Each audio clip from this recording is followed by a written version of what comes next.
దేశంలోనే ప్రసిద్ధి చెందిన పొందూరు చేనేత పరిశ్రమ దిక్కుతోచిన స్థితికి చేరుకుంటోంది. కుల వృత్తిని కొనసాగిస్తున్న చేనేత కార్మికుల బతుకులు దుర్భరంగా మారుతున్నాయి. ఒకప్పుడు ఖాదీ వస్త్రాలకు ఓ స్టేటస్ గా ఉన్న పొందూరు చేనేత పరిశ్రమ పరిస్థితి ప్రశ్నార్థకంగా మారింది. శ్రీకాకుళం జిల్లాలోని పొందూరు చేనేత పరిశ్రమ ఇబ్బందులపై ఏబిఎన్ స్పాట్లైట్.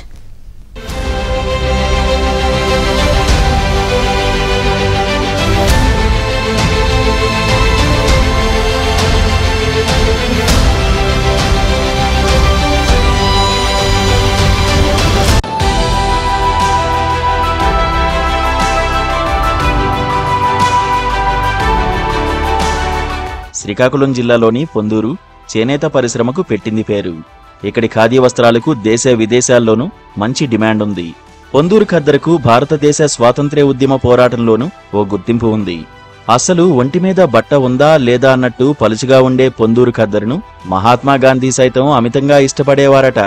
నేటి తరం రాజకీయ నేతలైతే పొందూరు ఖాదీ వస్త్రాలను ఓ స్టేటస్ గానే భావిస్తారు.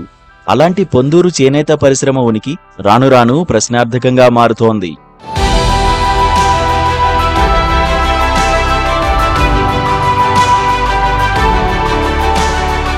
ఇతర ఖద్దరు వస్త్రాలకు పొందూరు ఖాదీకి చాలా వ్యత్యాసం ఉంటుంది. వాలుగు చేప దంతాలతో ప్రత్తిని శుభ్రం చేసి దానిని రాట్నాలను ఉపయోగించి దారాన్ని తీస్తారు. ఈ దారంతో మగ్గాలపై ఖద్దరు బట్టలను నేస్తారు. పొందూరు ఖాదీ దేశమంతటా ఎంతో ప్రసిద్ధి చెందింది. ఈ ప్రాంతంలో దేవాంగ, పట్టుశాలి, నాగవంశం అనే కులాలకు నేత పనే ఆధారం. ఇక్కడి ప్రజల ప్రధాన వృత్తి చేనేత. పొందూరులో ఉడుకు కార్మికులు, నేత అనే రెండు రకాల చేనేత కార్మికులు ఉంటారు. మొదట 5,000 టర్నోవర్తో ప్రారంభమైన పొందూరు ఖద్దర్ ఇప్పుడు సుమారు 3 కోట్ల రూపాయల వరకు టర్నోవర్ చేస్తోంది. 1,200 మంది ఉడుకు కార్మికులు, 100 మంది నేత కార్మికులు ఈ పరిశ్రమనే నమ్ముకుని జీవనం సాగిస్తున్నారు.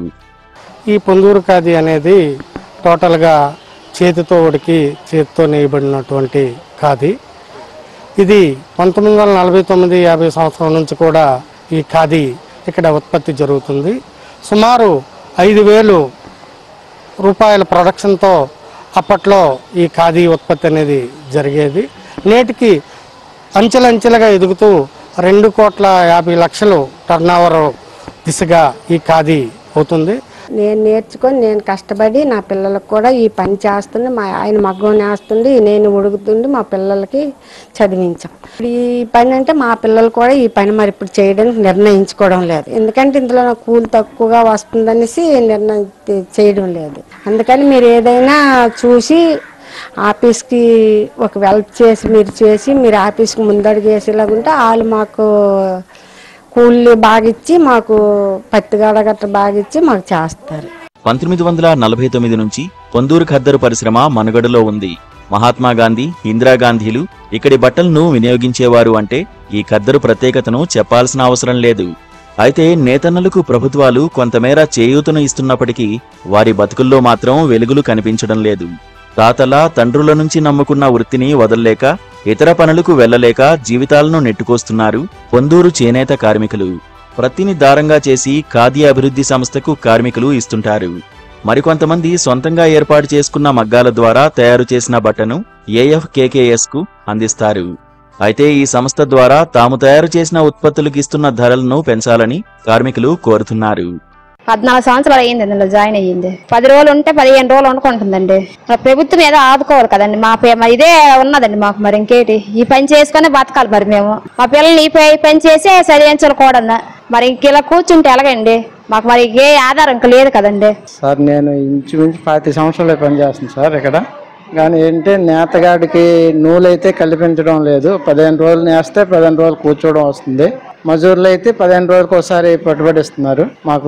మాకు ఏంటంటే ఇబ్బంది, మాకు నూలే మెయిన్ ఇబ్బంది వస్తుంది సార్. మాకు నేతగాడికి ఏంటంటే 10 రోజులు కూకుండా అంటే మాకు కాలక్షేపం వెళ్ళాలంటే కష్టం కాదు. పిల్లల చదువులు ఈ రోజుల్లో అంటే చాలా కష్టంగా ఉంది సార్. మాకు మా పరిస్థితి ఏంటంటే కొద్దిగా మీరు ప్రభుత్వం ద్వారా అందిస్తారని మాకు నూలు సదుపాయం.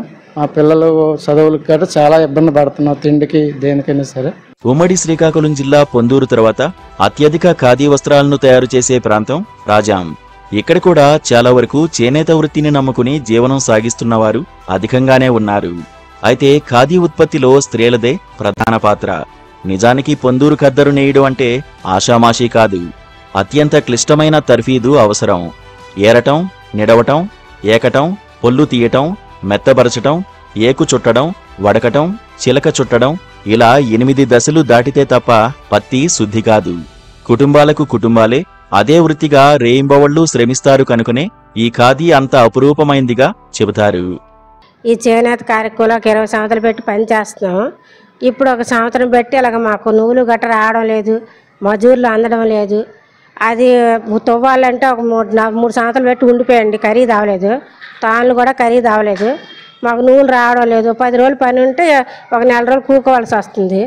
ఇక్కడ చేసిన ఒక 50 మంది పని ఉంటుంది కానీ పని మనుషులు ఉన్నాం కానీ పని లేదు మాకు చేయడానికి. అది మా సమస్య. ప్రభుత్వం మమ్మల్ని ఆదుకోవాలని మేము కోరుకుంటున్నాం. పొందూరు చేనేత పరిశ్రమను ఆదుకుంటామని పాలకులు చెబుతున్న మాటలు నీటి మూటలుగానే మిగులుతున్నాయని నేత కార్మికులు అంటున్నారు. ప్రత్యేక ఖాదీ బోర్డు ఏర్పాటు చేయాలన్న డిమాండ్ ఎప్పటినుంచో వినిపిస్తోంది. అప్పుడప్పుడు వచ్చే నాయకులు వారితో ఫోటోలు దిగి వెళ్లిపోవడం తప్ప ఫలితాలు కనిపించడం లేదు. నాటి చరిత్రను తలుచుకుంటూ నేటి ఇబ్బందులను దిగమింగుకుంటున్నారు సిక్కోలు చేనేత కార్మికులు. ఇందిరాగాంధీకి అగ్గిపెట్టిలో చీరనేసి ఇచ్చిన చరిత్ర ఉన్న పొందూరు చేనేత ఇప్పుడు అచేతన స్థితికి వెళ్తోంది. వస్త్ర ప్రపంచంలో ఎన్ని విప్లవాత్మక మార్పులు వచ్చినా సిక్కోలు ఖద్దరుకు ఏదీ సాటిరాదనే చెప్పాలి. ఇంతటి చరిత్ర కలిగిన సిక్కోలు ఖద్దరుకు మంచి రోజులు మళ్లీ రాకపోతాయా అన్న ఆశలతో బతికీడ్చుతున్నారు. తమ వృత్తి భవిష్యత్తు గురించి ప్రభుత్వ పెద్దలు దృష్టి పెట్టాలని కోరుతున్నారు.